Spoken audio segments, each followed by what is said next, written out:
तो फाइनली कई सालों से हमें जिसका इंतज़ार था ना, वो घड़ी आ गई। मार्वल ने अपना ट्रेलर है डूम्सडे का, वो रिलीज कर दिया है। And threats that scared me far less. तो चलिए शुरू करते हैं बिना किसी देरी के मार्वल के डूम्सडे का रिव्यू।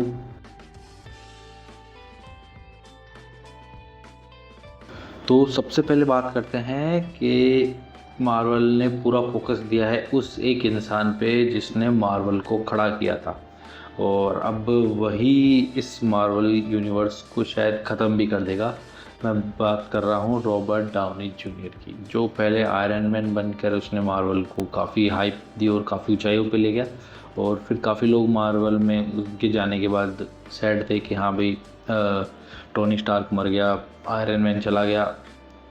लेकिन अब मार्वल वालों ने उसको थोड़ा एक न्यू वे में यानी मॉडिफाई करके विलन के रूप में लेके आ रहे हैं, डॉक्टर डूम। और जब डॉक्टर डूम की एंट्री होती है ट्रेलर में, तो बस हाइप क्रिएट हो ही जाती है। ट्रेलर में थॉर और डॉक्टर डूम के बीच में एक फाइट सीन दिखाया गया, जिसमें थॉर अपनी पूरी ताकत से अपने स्ट्रॉन्ग ब्रेकर की मदद से हमला करता है, लेकिन भाई डॉक्टर डूम उसको रोकता है 2 फिंगर से। अब लॉजिक समझ में नहीं आया कि भाई 2 फिंगर क्यों यूज में ली।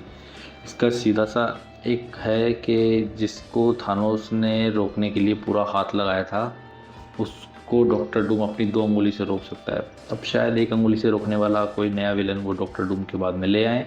लेकिन फिलहाल मेकर्स ने बहुत बड़ा गेम खेला है।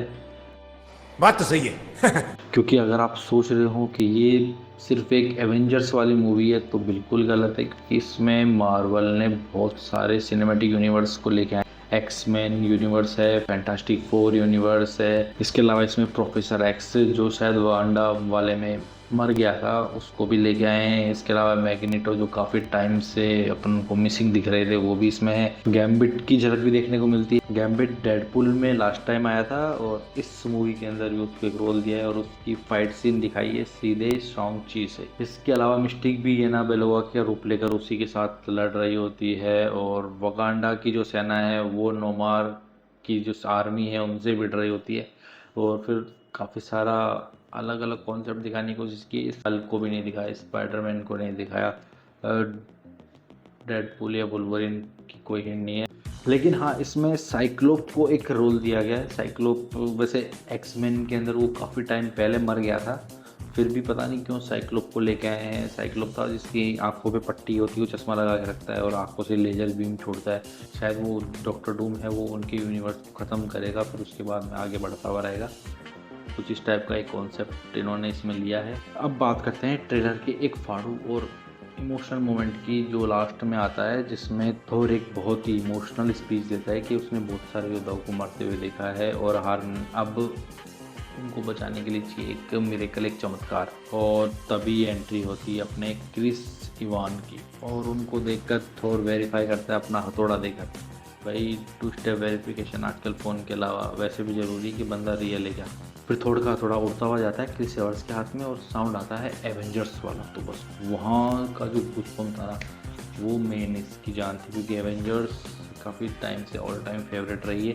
देखो, स्टोरी का कॉन्सेप्ट ट्रेलर देखने के बाद ये आया है कि एक जो डॉक्टर डूम है वो एक्समैन यूनिवर्स में बहुत भारी तबाही मचाने वाला है। उसमें कुछ चुनिंदा एक्समैन ही बचेंगे, और एक स्पॉइलर ये भी है कि मल्टीवर्स को तबाह करने के लिए और अपनी दुनिया, खुद की जो दुनिया बनाने के लिए, वो फैंटास्टिक फोर आपने लास्ट में देखा होगा, वो उस बच्चे को लेके जाता है।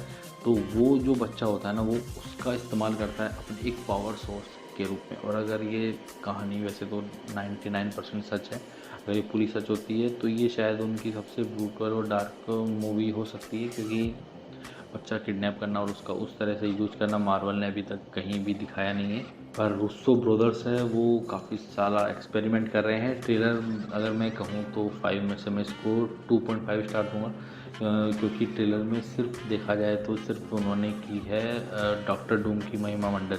यानी जैसे आपने, अगर पहले वाला आपको याद होगा जिसमें हल्क था, हल्क ने सिर्फ बड़ाई की थी थानोस की कि वो आ रहा है, सेम उसी तरह से थोर है, वो इस बार कर रहा है कि भी मैं किसी से नहीं डरा, मैं सिर्फ इससे डरा हूँ। अब वो डरना ज़रूरी भी है, क्योंकि भाई मेन इनका फोकस ही अब इस विलन पर है, क्योंकि ये पूरा आगे वाला जो पार्ट चलेगा वो अब इस विलन के ऊपर चलेगा। काफ़ी सारे सुपर हीरोज़ मिसिंग थे। मेन था जैसे लोगों को जब वुल्वरिन वाली मूवी आई थी तब लोगों को उम्मीद थी कि थोर और डेडपूल का भी वो एक सीन आएगा। उसके अलावा हल्क और वुल्वरिन की फ़ाइट वाला भी था, लेकिन इस ट्रेलर में ये जो सारे कॉन्सेप्ट थे, जो सारे लोग थे जो मिसिंग थे थोर को छोड़ के। अब देखो कुछ क्वेश्चन ये भी आते हैं कि मल्टीवर्स में जब इतने सारे सुपर हीरोज़ बार बार आ रहे हैं तो अपना आयरन मैन दुनिया में एक ही है क्या? जब उन्होंने कांग को हटा दिया इस मार्वल की टाइमलाइन से तो उसके बाद में इनकी टाइमलाइन है वो थोड़ी इंटरेस्टिंग रही, क्योंकि ये डीसी वाला कॉन्सेप्ट आ गया। भाई डीसी वाली जो लाइन है ना उसी के ऊपर अब ये मार्वल जा रहा है, सही कहूँ तो ओवरऑल अगर ये डूम्सडे तो देखो हाइप है, बढ़िया चलेगी मूवी, और मार्वल है वो कहीं ना कहीं स्टोरी को वैसे जोड़ता रहता ही है। लेकिन व्हाट आफ्टर डूम्सडे, इसके बाद में क्या बचा?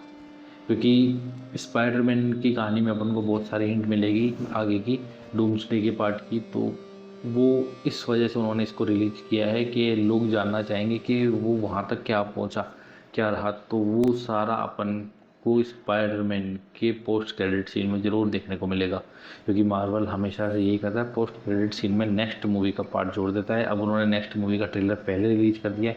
क्योंकि देखा जाए तो मार्वल को काफ़ी टाइम से एक हिट मूवी की ज़रूरत है, और उनकी पिछली कुछ मूवियाँ इतनी ज़्यादा अच्छी नहीं रही है।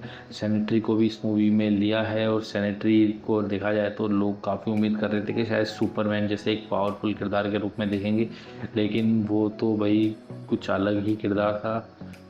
मतलब था पावरफुल लेकिन इतना मज़ेदार भी नहीं था। ओवरऑल देखते हैं इसका नया ट्रेलर आता है तब क्या रहता है, या स्पाइडरमैन आने के बाद में जो इस मूवी का आगे का पार्ट का और हिंट क्या मिलता है। तो मिलते हैं अगले वीडियो में, तब तक के लिए जय श्री राम।